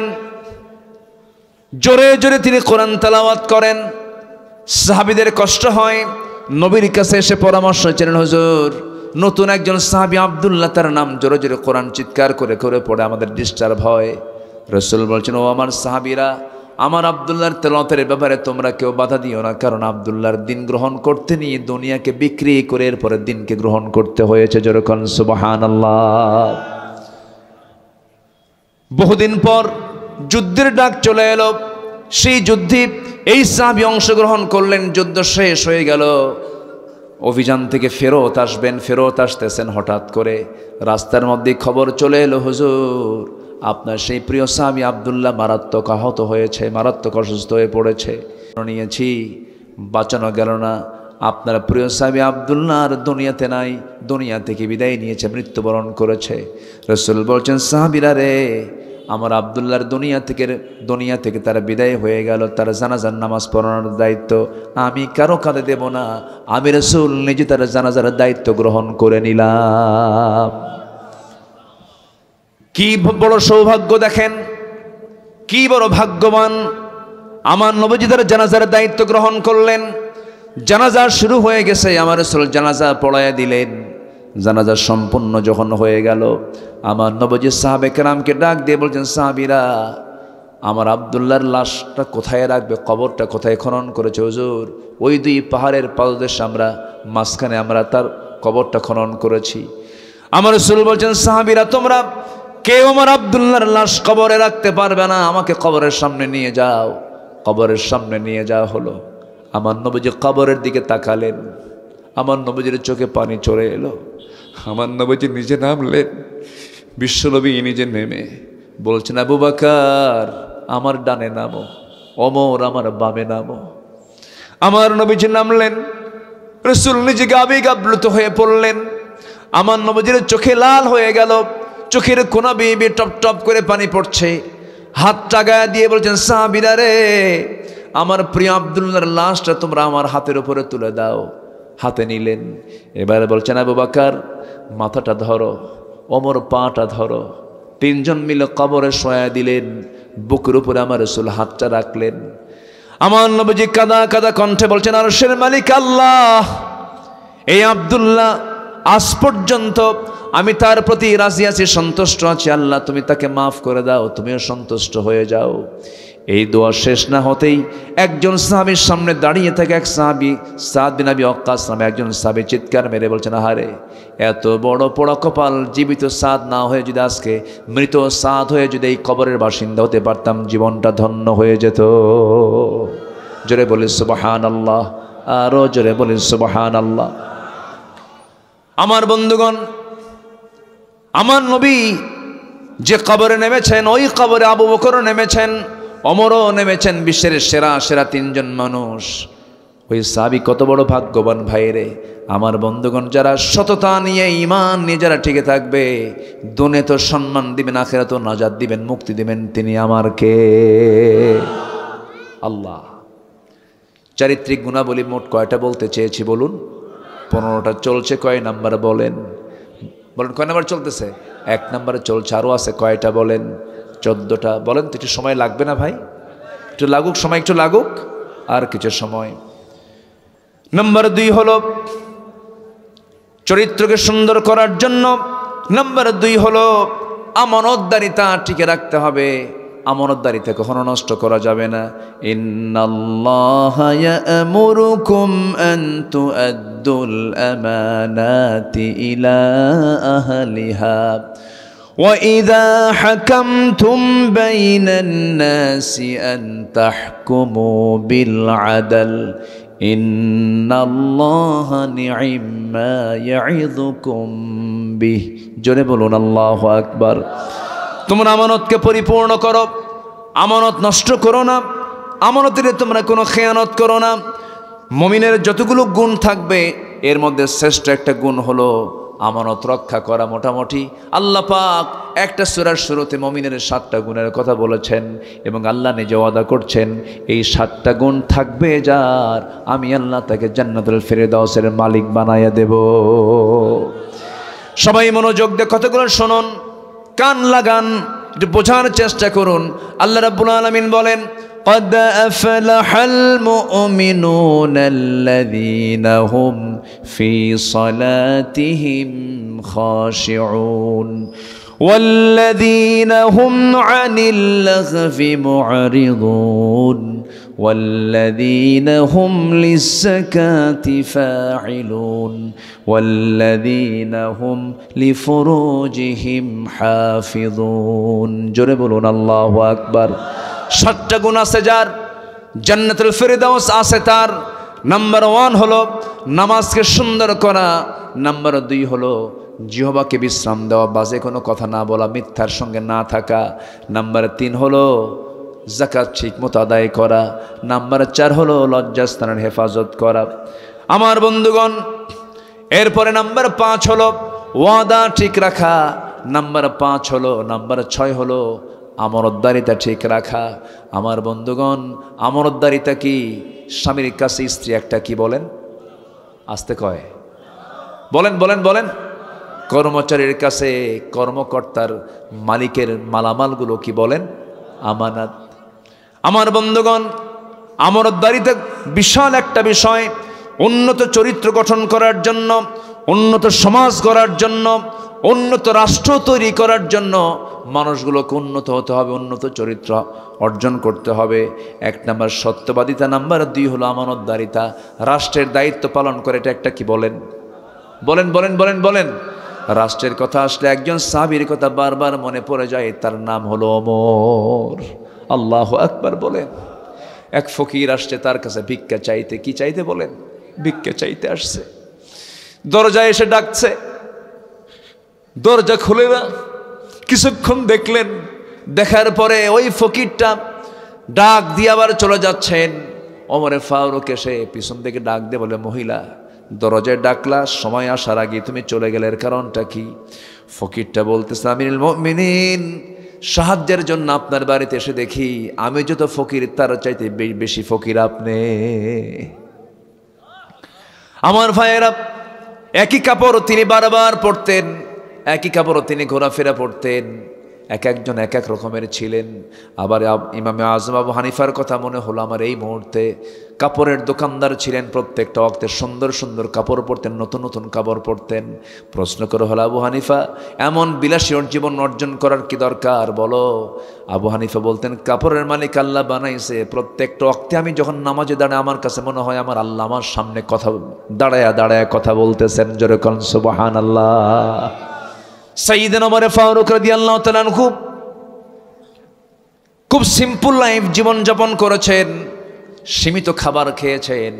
যদি কেউ দামি খাবার নিয়ে আসছে বলতেন, আমাকে যে দামি খাবার খাওয়াচ্ছ, তোমরা যে আমার জন্য খাবারগুলো বানায় নিয়ে আসছো, আমার জনগণ কি এগুলো খায় নাকি? না, যে খাবার আমার জনগণ পায় না ওমর, সেই খাবার কখনো জিহ্বায় মুখে নেবে না। একটু একটু বসেন, আমি কি শেষ করে দেব? আলোচনা চালাবো? ভাইজান কি একটু কষ্ট দিচ্ছি, উনি আমাকে বলেছেন আমিও যাব। এই তো আর 10-15 মিনিট আমরা থেকে দোয়াটা করে যাই। কেমন কেমন বলেন, কেমন বলেন বলেন, ঠিক আছে না ইনশাআল্লাহ? আমার বন্ধুগণ, ওমর ফারুক রাদিয়াল্লাহু তাআলা আনহু কি মানুষ ছিলেন! আল্লাহু আকবার বলি, আল্লাহু আকবার। কি মানুষ ছিলেন! আমানতদারিতার মূর্ত প্রতীক ছিলেন তিনি। আমার বন্ধুগণ, সাইয়েদনা ওমর ফারুক রাদিয়াল্লাহু তাআলা আনহু রাষ্ট্রের দায়িত্ব পালন করছেন। খাদ্যের একটা কার্টুনের মধ্যে বেশ কিছু খেজুর ছিল, রাষ্ট্রের খেজুর। সেই খেজুরের কার্টুন থেকে তার ছোট্ট ছেলে একটা খেজুর তুলে নিয়ে মুখে বাচ্চাটা তুলে নিয়েছে। ওমর ফারুক রাদিয়াল্লাহু আনহু এই দৃশ্য দেখে চট করে দৌড় মেরে গিয়া ওই ছোট্ট বাচ্চার মুখ থেকে ওই খেজুরটা বের করে সেই কার্টুনের মধ্যে রেখে দিয়ে বলছে, মায়ের সন্তান মায়ের কোলে যাও, এমনভাবে রাষ্ট্রের খাবার তুমি মুখে নিতে পারবা না। মার কাছে গিয়া চিৎকার করে কান্না করে করে বাবার বিরুদ্ধে কথা বলতেছে ছোট্ট বাচ্চা। মার মনটা খারাপ। সাইয়েদনা ওমর ফারুক চলে আসলেন। স্ত্রী বলছেন, আমিরুল মুমিনিন, ছোট্ট বাচ্চা তো, আমরা নয় একটা খেজুর কমে নিতাম, মুখের মধ্যে নখ ঢুকায় কোনোদিন শক্ত করে বের করে দেয় নাকি? আপনি কেমন পাষাণ আচরণ করেছেন। ওমরে ফারুক বলছেন, কলিজার টুকরা আমার প্রাণপ্রিয়া স্ত্রী রে, আল্লাহর কসম করে বলি সন্তানগুলোকে ভালোবাসি, মহব্বত করি আমি, কোনো সন্দেহ নাই। কিন্তু ও যে খেজুরটা মুখে নিয়েছে, ওই খেজুরটা আমি আমার অংশে যে খেজুরগুলো পাবো, সে অংশের মধ্যে যে ওই খেজুরটা আমি পাবো, তার গ্যারান্টি কি? এই গ্যারান্টি নাই মনে করেই আমি বন্টনের আগে আমি একটা খেজুর আমার সন্তানের মুখে দিতে রাজি নই। এটার নাম কি বলেন? আমানত। এটার নাম হলো আমানত। সঠিক বিচার করা কি? বলেন বলেন বলেন বলেন বলেন। আমানত। একজন খলিফা ছিলেন, একজন বিচারপতি ছিলেন, যিনি দুইজন খলিফার বিরুদ্ধে পর্যন্ত রায় দিতেও ভয় পান নাই। তিনি হচ্ছেন কাজী শুরাইহ ইবনুল হারিস আল কিন্দি রাহমাতুল্লাহ আলাই। সাইয়েদনা আলী তার নিজস্ব চিহ্নিত একটা লৌহবর্ম ছিল, সেই লৌহবর্মটা হেরে যায়, এক ইহুদি পেয়ে যায়। ইহুদির হাতে দেখলেন কিন্তু চিহ্নটা আছে। সাইয়েদনা আলী বলছেন, ইহুদি এই লৌহবর্মটা আমার, তোমার হাতে কেন? ইহুদি বলছে, এটা আমার লৌহবর্ম। আপনারা একটা কথা বিশ্বাস রাখবেন, এই পৃথিবীতে সবচেয়ে বড় মিথ্যুক আর ধোঁকাবাজ জাতির নাম হলো ইহুদি। আসতে কন কেন? ওরা যা করে, যা দেখায়, তার সম্পূর্ণ উল্টা চরিত্র হচ্ছে ওদের চরিত্র। সম্মানিত ভাইয়েরা, যদিও যুদ্ধ বিরতি হয়েছে, যুদ্ধ কি হয়েছে? বিরতি। যুদ্ধ থামেনি, কিন্তু যুদ্ধ কি? বিরতি। ওয়ার্ল্ড মানে বিশ্ব রাজনীতির কিছু ভাষা আছে, এর মধ্যে একটা ভাষা হলো যুদ্ধ থামেনি, কিন্তু যুদ্ধ কি হয়েছে? বিরতি। নতুন করে হয়তো বা কোনো নাটক হয়তো সাজাতেও পারে, ওদের তো নাটক সাজানোর কোনো শেষ নাই। সম্মানিত ভাইয়েরা, এই ইহুদি জাত রসুলকে কষ্ট দিয়েছে, অনেক কষ্ট দিয়েছে। সেই এক ইহুদির হাতে সাইয়েদনা আলীর সেই লৌহবর্ম পড়ে গেল, চিহ্নিত লৌহবর্ম। সাইয়েদনা আলী বলেন, এটা আমার। ইহুদি কেন এটা আমার? কেন এটা আমার? অথচ তিনি সেই সময় খলিফাতুল মুসলিমিন। ইহুদি বলল, তাহলে কার হবে এটা? এটা আমরা কোর্টে রায় নিয়ে নেব। কোর্ট পর্যন্ত চলে গেল। ইহুদি একজন খলিফাকে নিয়ে গেছে কোথায়? কোর্টে, আদালতে নিয়ে গেছে। উনি বলেন, ঠিক আছে, আদালতেই চলো। আদালতের বিচারপতি হঠাৎ করে দেখি তিনি দাঁড়ায় বলছেন, আমিরুল মুমিনিন, আপনি এখানে কেন? কে? দেখো, ইহুদি আমারে মামলা দিছে, লৌহবর্মটা আমার, আর সে বলে আমার। একটা চিহ্নিত লৌহবর্ম, এই যে আমার চিহ্ন এটা। বিচারপতি বলছেন, আমিরুল মুমিনিন, শুধু আপনার কথা শুনলে হবে না, আমি ইহুদির কথাও শুনবো। শুনলেন দুজনের পক্ষের কথা শোনার পর এবার বলছেন, আমিরুল মুমিনিন, একটা প্রশ্ন করি কি? আপনার যেই লৌহবর্ম, তার প্রমাণস্বরূপ একটা সাক্ষী, দুজন সাক্ষী আপনি জড়ো করুন। উনি বলেন, এটা যে আমার, এটার জন্য সবচেয়ে বড় সাক্ষী হচ্ছে আমার দুইটা কলিজার টুকরা সন্তান হাসান হুসাইন। এবার বিচারপতি বলছেন, বাবার পক্ষে সন্তানের সাক্ষী কখনো গ্রহণযোগ্য হতে পারে না। সাইয়েদনা আলী বললেন, বিচারপতি, আপনি কি ওই হাদিস ভুলে গেছেন যে হাদিসে রাসূল বলেছেন, সাইয়্যিদুশ শাবাবি আহলিল জান্নাহ, যুবকদের সর্দার জান্নাতের হাসান এবং হুসাইন। যেরকম সুবহানাল্লাহ। আর তাদের সাক্ষ্য আপনি গ্রহণ করবেন না? উনি বললেন, আপনি যতই বলেন না কেন, আইনের গতিতে চলবে। সাক্ষী যতক্ষণ পর্যন্ত না জোগাড় হবে, এই লৌহবর্ম আমি আপনার হাতে তুলে দিতে পারবো না। সাক্ষীর অভাবে তিনি হেরে গেলেন। জিতে গেল কে? কে জিতে গেল? ইহুদি জিতে গেল। আস্তে করে তিনি সেখান থেকে বের হয়ে আসলেন, আইনকে শ্রদ্ধার চোখে দেখলেন, আমানতদারিতাকে গ্রহণ করলেন। সাইয়েদনা ওমর ফারুক রাদিয়াল্লাহু তাআলা আনহু ঘোড়া কিনতে গেছেন। কি কিনতে গেছেন বলেন? ঘোড়া। সে ঘোড়া কিনতে গিয়ে ঘোড়া কিনেছেন, লেনদেন হয়ে গেছে, ঘোড়া হাতে নিয়েছেন, লাগামটা হাতে নিয়ে ঘোড়ার পিঠে চড়েছেন, টাকা দিয়ে লেনদেন শেষ। বাড়ির পথে যেতেই মাঝ পথে চারটা পা অকেজ হয়ে নিচে পড়ে গেল। উনিও পড়ে গেলেন, রাগ উঠে গেছে একদম 100 ডিগ্রি। সাহাবীর নাম কি বলেন? নামটা শুনলে কি মনে হয়? নরম সরম মনে হয় না গরম মনে হয়? মহা গরম। ওমরে ফারুক বললেন, এটা একটা কাজ করলো, ঘোড়া বিক্রেতা আমাকে অকেজ ঘোড়া দিল। উল্টে চলে গেছেন, গিয়ে বলছেন, এই ঘোড়াওয়ালা, ঘোড়া নাও, টাকা দাও।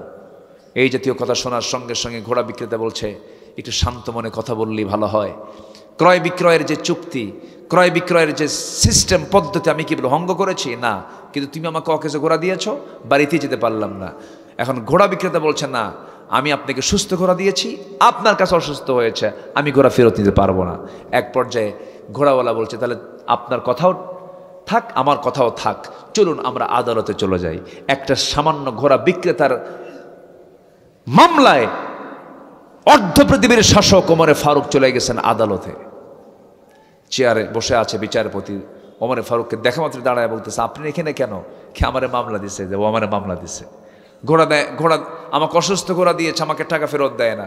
দুপক্ষের কথা শুনে এবার বিচারপতি বলছেন, আমিরুল মুমিনিন,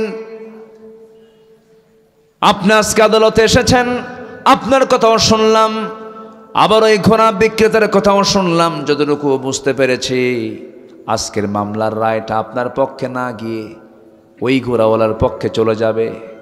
একটু বুঝাইয়া দিন। মুসকি হাসি মেরে ওমরে ফারুক বলে, একটু বুঝাইয়া দিন। এবার বলছেন, আপনি আমার সঙ্গে যেমন করে এখন সুস্থ দেহে কথা বলছেন, এই সুস্থ দেহ নিয়ে বাড়ি ফিরবেন, তার কোনো গ্যারান্টি আছে নাকি? না, গ্যারান্টি নাই। তাই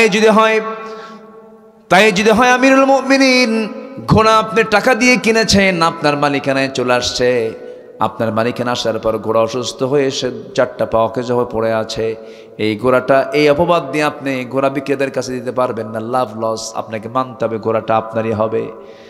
সাইয়েদনা ওমর ফারুক একটা শব্দ উচ্চারণ করলেন না, কিচ্ছু বললেন না, বাড়িতে ফিরে আসেন। পরের দিন মজলিসে শুরার বৈঠকে করলেন কি, সমস্ত মন্ত্রী পরিষদগুলোকে ডাক দিয়ে বললেন, শোনো আমার ভাইয়েরা, একজন বিচারপতি পাইছে, সে আমানতদারিতা নিয়ে বিচার করে, আমি ওমরকে দেখে না, আমি ওমরকে না দেখে আইনকে দেখে, আইনের গতিতে সে চলতে থাকি, এত সুন্দর রায় সে দিয়েছে আমার বিরুদ্ধে, আমি তাকে আঞ্চলিক বিচারপতি না বানায় আমি তাকে চিফ জাস্টিসের পদ দিয়ে দিলাম। যেরকম সুবহানাল্লাহ।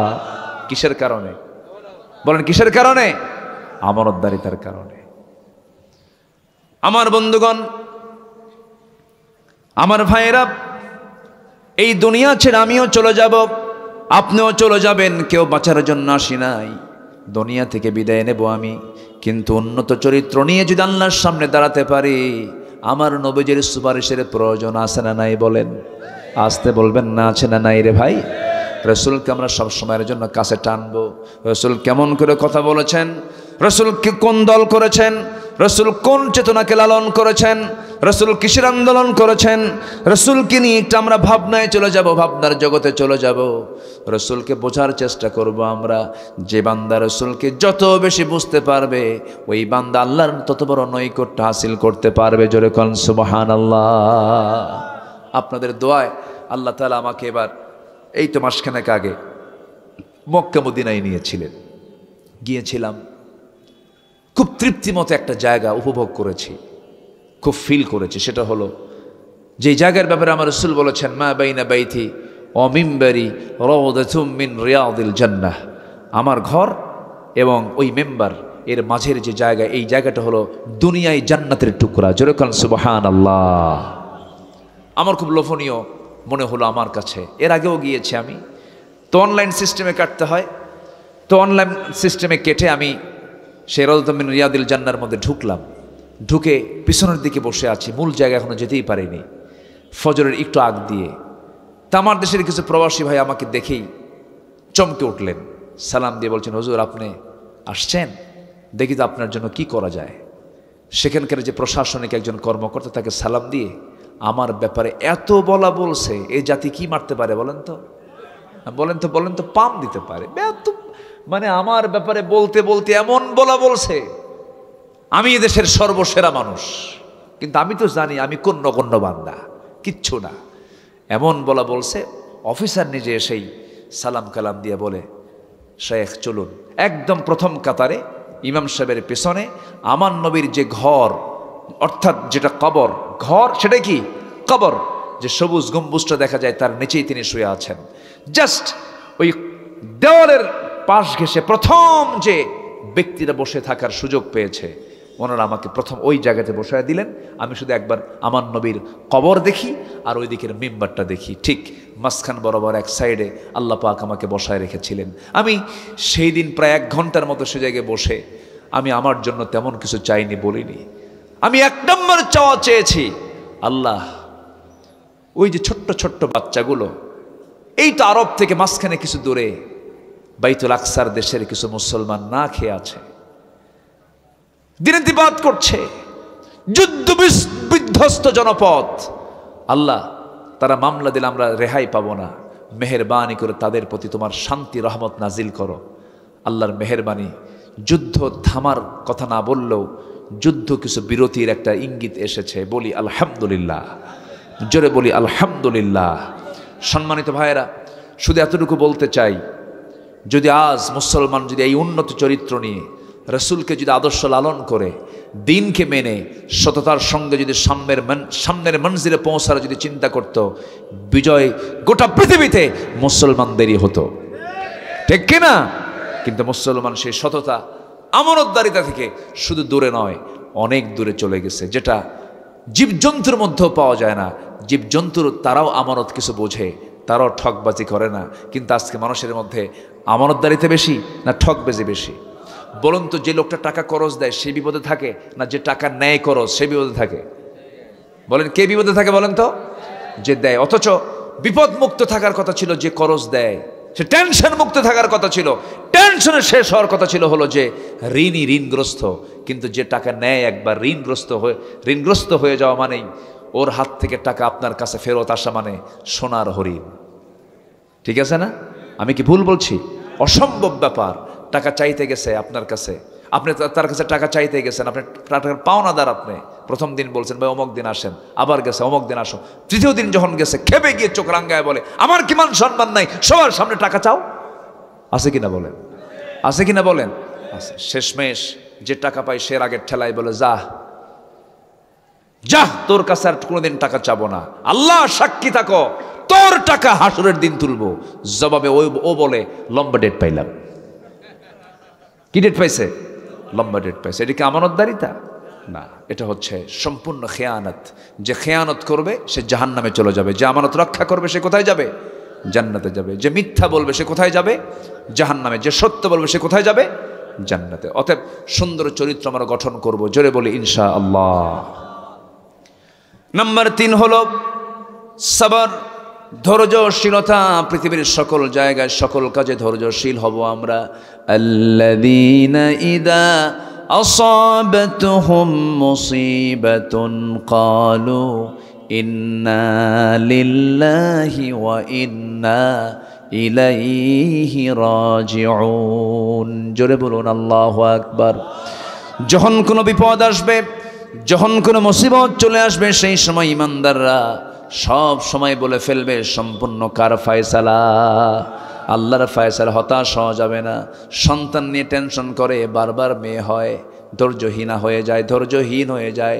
বউকে গালি দেয়, সকালে বা গালি দেয়, দুপুরে গালি দেয়, বলে তোর পেটটা পচা, কপালে সন্তান ছেলে হবে না। আর এইরকম করে ধৈর্যহীনতার পরিচয় দেয়, বিপদে পড়ে গেছে আল্লাহকে গালি দেয়। এরপরে বিভিন্ন হতাশা কাজ করে। হতাশা আল্লাহর পক্ষ থেকে আসে না, শয়তানের পক্ষ থেকে আসে? বলেন, শয়তানের পক্ষ থেকে আসে। ইমানদার কখনো ধৈর্যহীন হবে না, ইমানদার কখনো হতাশ হবে না, ইমান কখনো ধৈর্যহীন হবে না। ইমানদার হবে কি? ইমানদার হবে সব সময়ের জন্য তাওয়াক্কুল করবে। কার উপরে বলেন? আসতে বলবেন না, কার উপরে?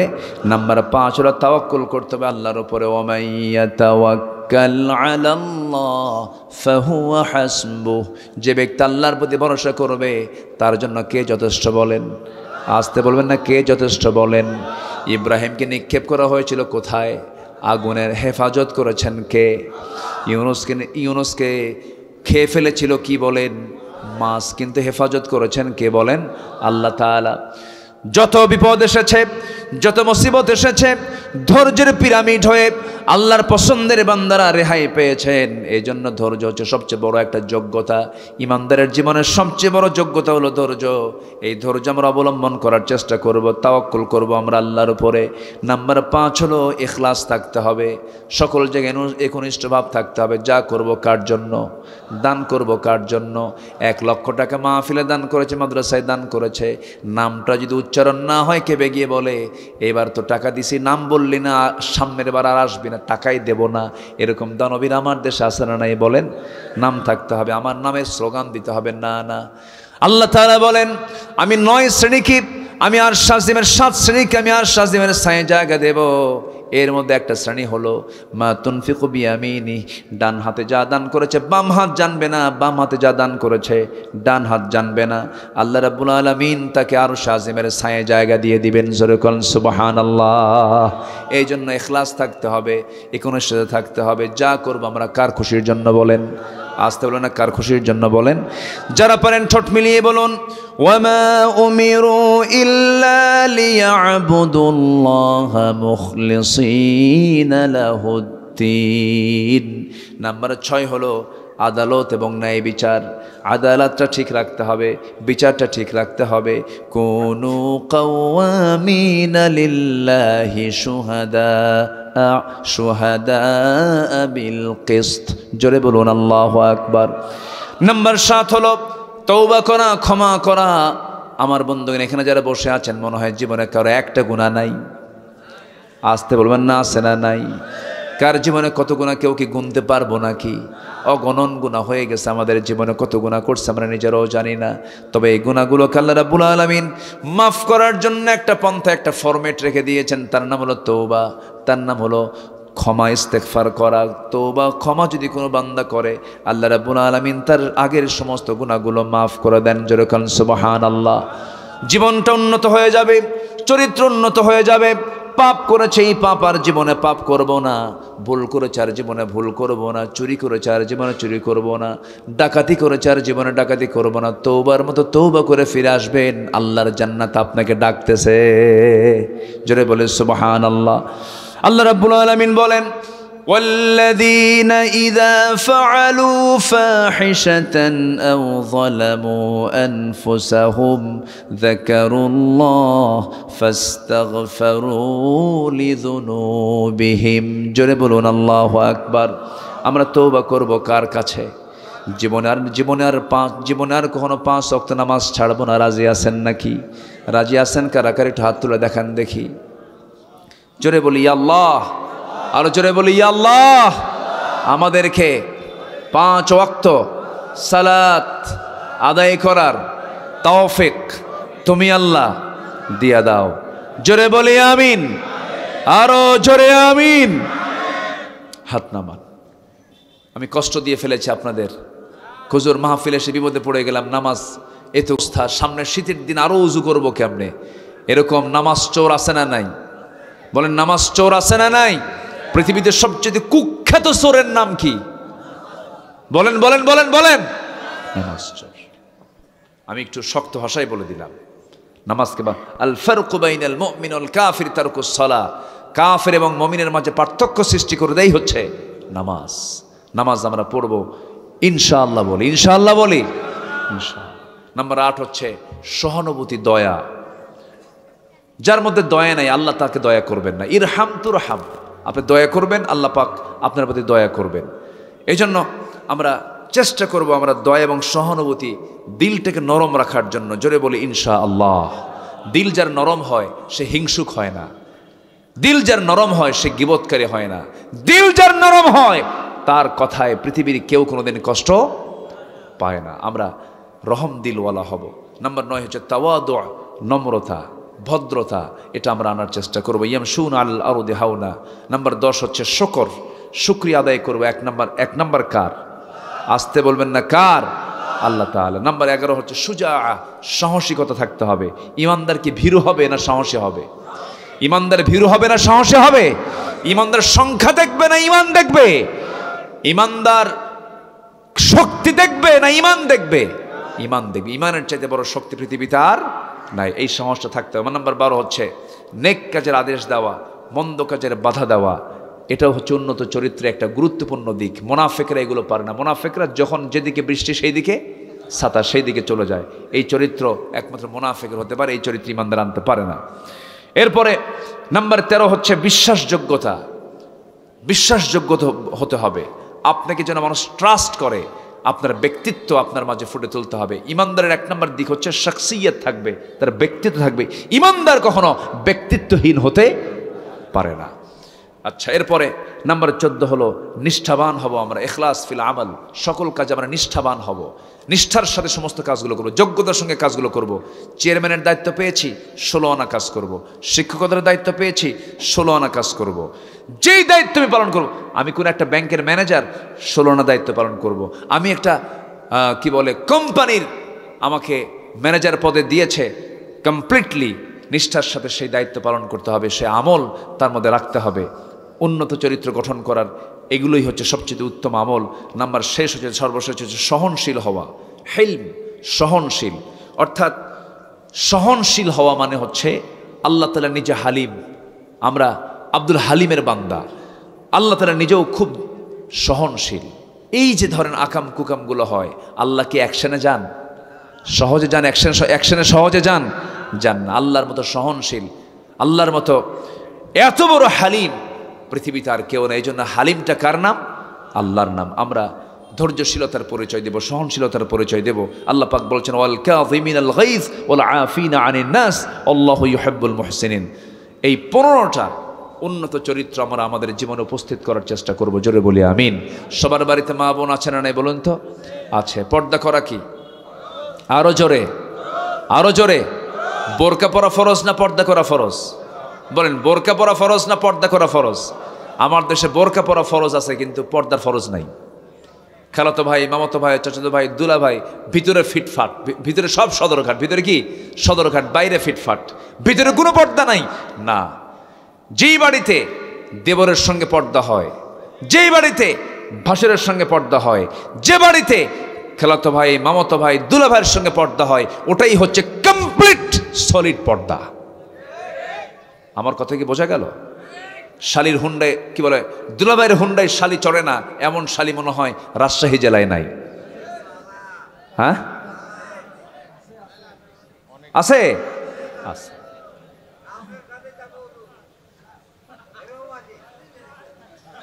এরকম তো হওয়া যাবে না। দুলাভাইয়ের সাথে শালি হুন্ডায় চড়বে কেন? এখানে কি রিস্ক, কোনো ঝুঁকি আছে না নাই বলেন তো? আছে। দুলাভাই তো মজাই পায়, ইমান তো দুর্বল। ফায়াত মাআল্লাযিনা ফি কলবিহি মারাদুন, দিলের মধ্যে তো রোগ আছে। দুলাভাই হুন্ডায় চড়ে বলে, এই শালি হুন্ডায় ওঠ। শালি এখন করবে কি? বড় বোনের হাজব্যান্ড উঠছে, ধমক খায়া উঠছে, মাঝখানে একটু গ্যাপ রাখছে যে না, গায়ের সঙ্গে গা লাগানো যাবে না। দুলাভাই মানুষ, সামনে যে দুলাভাই এমন ব্রেক মারছে, গ্যাপ পূরণ। এগুলো গ্যাপ পূরণ করার কোনো সুযোগ দেওয়া যাবে না, এগুলো নোংরামি করা যাবে না। আপনার মেয়ে, আপনি তার পাহারাদার। আপনার স্ত্রী, আপনি তার পাহারাদার। আপনার বোন, আপনি তার পাহারাদার। একটা নারী 4 পুরুষকে জাহান্নামে নিয়ে যাবে। ভাইকে নেবে, স্বামীকে নেবে, বাপকে নেবে, বড় ভাইকে নেবে, এরপর বড় ছেলেকে নেবে। এজন্য প্রত্যেকটা বাড়িতে পর্দাটা নিশ্চিত করার দরকার আছে না নাই বলেন? প্রযুক্তির মিসইউজকে আমরা অবশ্যই ছেড়ে ফেলে দেব। প্রযুক্তির কোনো মিসইউজ করব না। বিশেষ করে ডিভাইস ব্যবহারে খুব সতর্ক থাকতে হবে। ঈমান ছিনতাই করার জন্য সম্পূর্ণ প্রস্তুত হচ্ছে পশ্চিমারা। কোনো মূল্যেই যুবক, তোমরা যৌবনকে নষ্ট করা যাবে না, যৌবনকে কখনো ধ্বংস করা যাবে না। তোমার যৌবন তোমার জন্য একটা আমানত। এটা তুমি একজন নারীর জন্য বরাদ্দ রাখবে। যখন তুমি বিয়ে করবে, তোমার বউ যখন তোমার সামনে আসবে, এটা তোমার জন্য, তার জন্য আমানত, তুমি তার জন্য আমানত। এই বিষয়গুলো অবশ্যই যুবকরা খেয়াল করার চেষ্টা করবে। বিয়ের প্রয়োজন হলে, এখানে অনেক প্রশ্ন আসছে, বিয়ের জন্য বাড়িতে প্রস্তাব দিয়ে ফেলবে। লজ্জার কিচ্ছু নাই। পেটের যেমন ক্ষুধা থাকে, যৌবনেরও ক্ষুধা আছে। আস্তে কখনো যুবকরা, ভালো করে কও।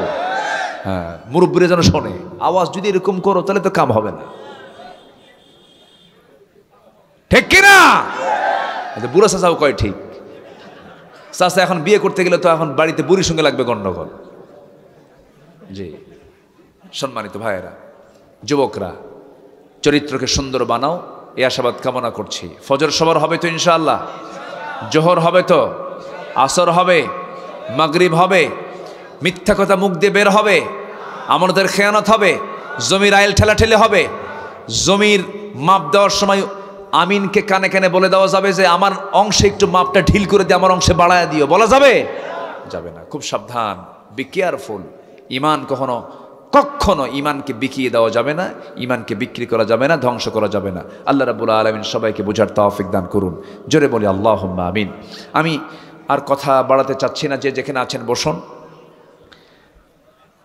হ্যাঁ, ইহুদি খ্রিস্টান হতে প্রাপ্ত তথ্য দ্বারা ইসলামকে বিতর্কিত করছে। এলাকার মসজিদগুলোর ইমাম শব্দের কোনো মাথা ব্যথা নাই, এটি দিন দিন বড় আকারে ধারণ করছে। এলাকার বর্তমান অবস্থা, আচ্ছা, একটা গোষ্ঠী আছে আমার দেশে, কিছু বেদাত, কিছু ভণ্ড দুষ্ট চক্র আছে না নাই বলেন তো?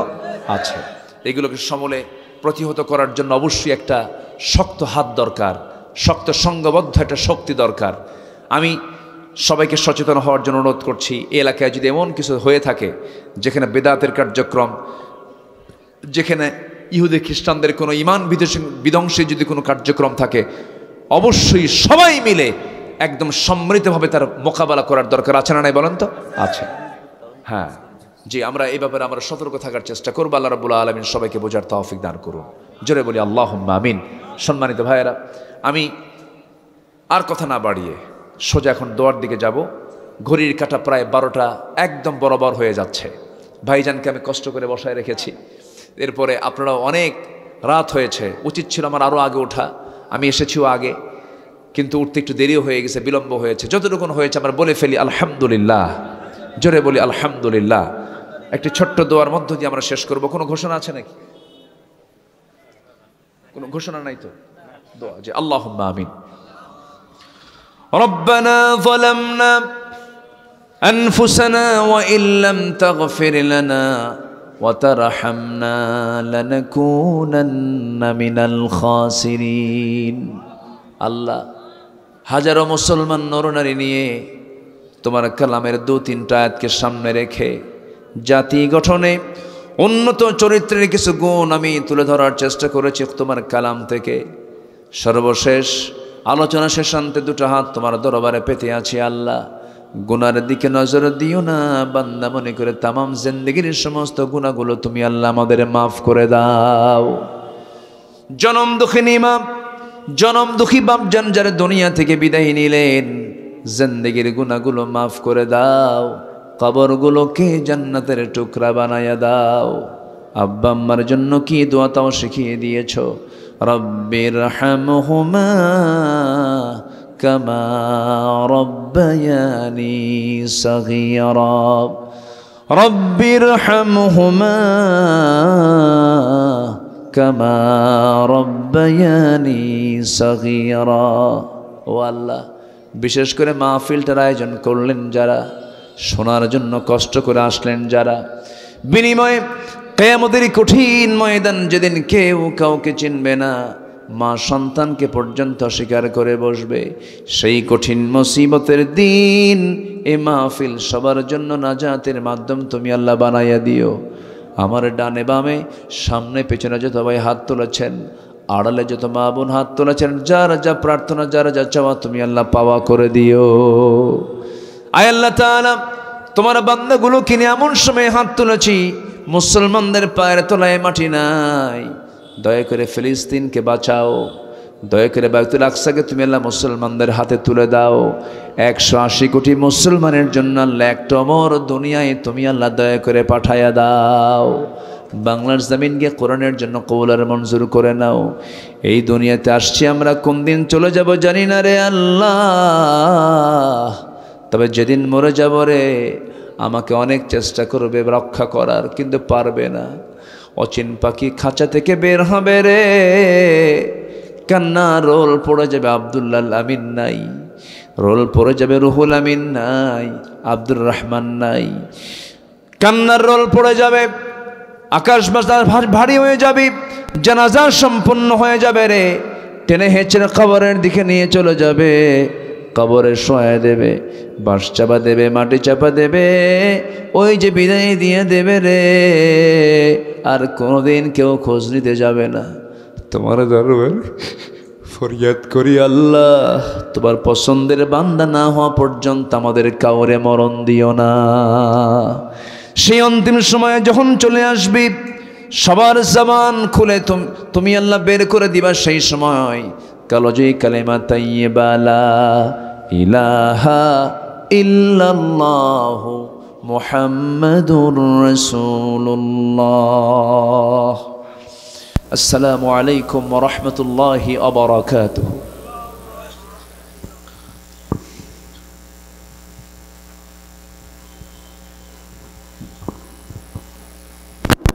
সম্মানিত প্রিয় ভাইরা,